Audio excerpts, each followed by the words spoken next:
Hey everyone, I'm going to show you how I like to draw an eye. I'm not a hyper-realistic drawer, so I'm not going to include every single little detail, but I am going to make it look good. So I like to start with my outlines. I like to make sure that everything fits together first before I start adding details and have to erase it. So I'm going to make a football shape for the eye and a circle for the iris that you cannot see the top. Make sure you can't see the top or the person is going to look super surprised. Also, I'm going to put a pupil in the middle and two eyelids, something that we a lot of times forget. You have an eyelid on the top and then you have one on the bottom too. That's a little bit more subtle than the one on the top. Also, don't forget your tear duct here in the corner of your eye. All of the skin around the eye is just as important as the eye itself. Now, I'm going to make sure that I add a light shining in my eye to let you know that the eye is wet and shiny. I'm going to overlap it on the pupil. So this part of the eye is going to stay white. It actually is going to change depending on what you're looking at. I'm going to keep it simple, make it look like a window maybe. Okay, so I'm going to start in with the dark part of the eye, which is the pupil, the hole in the center of your eye. I'm going to make that nice and dark, and it's going to be a good contrast with the light that's shining in the eye. And then I'm also going to have darkness at the top here, at the top of the eye, because of the eyelid is creating a shadow. Now, all eyes are different, and depending on what they're looking at and how close you're getting and what is the lighting in the room, it's going to be a little bit different.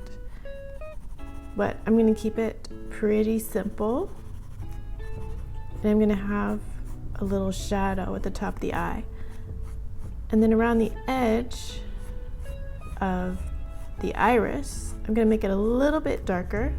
We usually have a little shadow there.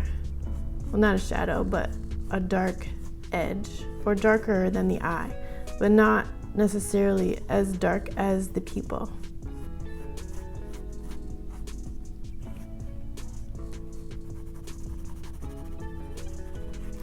Okay, and then this part of the iris, I like to hatch. So I'm making a lot of little lines, but I'm being gentle so they don't show up too harsh. I'm gonna make those a little bit lighter than what I did at the top of the eye where I have a shadow. Okay, a lot of times people also forget that since you have a shadow here at the top of the iris, you're also going to have it inside of the white of your eye. The white of your eye is rarely just white, like bright white. That would be weird, but we often think it is when we're drawing. We want it to have a little bit of a value. Also, this allows us to have a little shine in this part of the eye as well. Especially if your eye is tearing up, you have a little bit of water in your eye.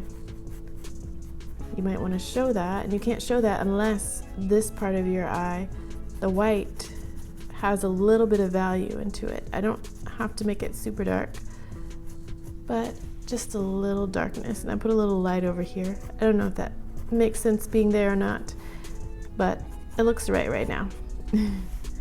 Okay, then I'm gonna go to my upper lid. There's usually a nice dark line here. And when I say line, I don't mean just like a really thin one stroke line. I'm gonna shade it a little bit so that it's a little bit softer. and I'm going to make it a little bit darker than the white of my paper. Again, what's around the eyeball, what's around the eyeball is just as important as what's inside of the eye. Don't forget the skin, and I can even extend it past here a little bit. And again, this is just with hatching. You can also blend and soften, but I'm just going to hatch for this one. Okay, there's a little bit of value around the tear duct, and I'm going to leave a little shine in the middle of the tear duct because it's still wet. The eye is wet. Okay, and then I'm going to add some eyelashes. Be careful with eyelashes. You do not want to have them all looking exactly the same. You don't want them straight.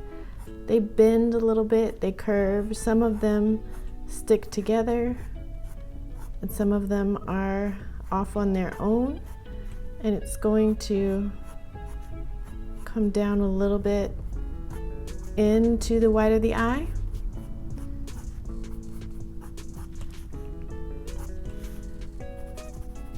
Just like that.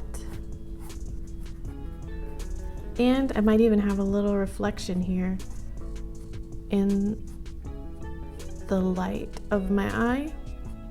I'll put a few lashes reflecting in there. Okay, now at the bottom, be careful. This is skin here.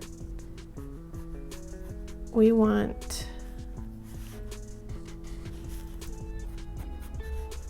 to leave a little bit of room for skin before we start making the bottom lashes. The bottom lashes are going to be below the skin here, and they're going to be smaller and a little bit lighter than on the top.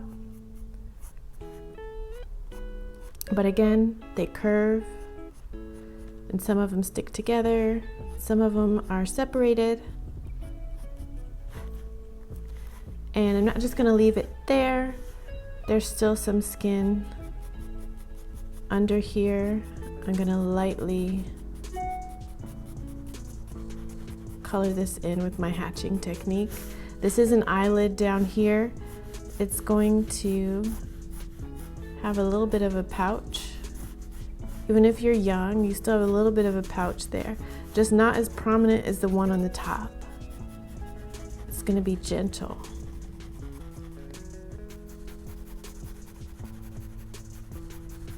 Okay, and if you're drawing from an image, make sure that you're looking at all the details. If you see a freckle, if you see, I don't know, some kind of anomaly, some kind of scar or something in the eye, pay attention to where the lights are shining. This is just a general eye.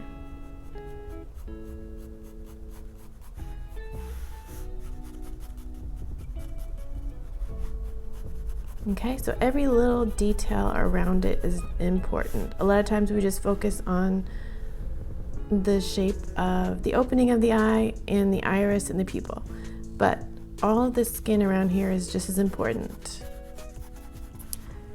And there is our eye.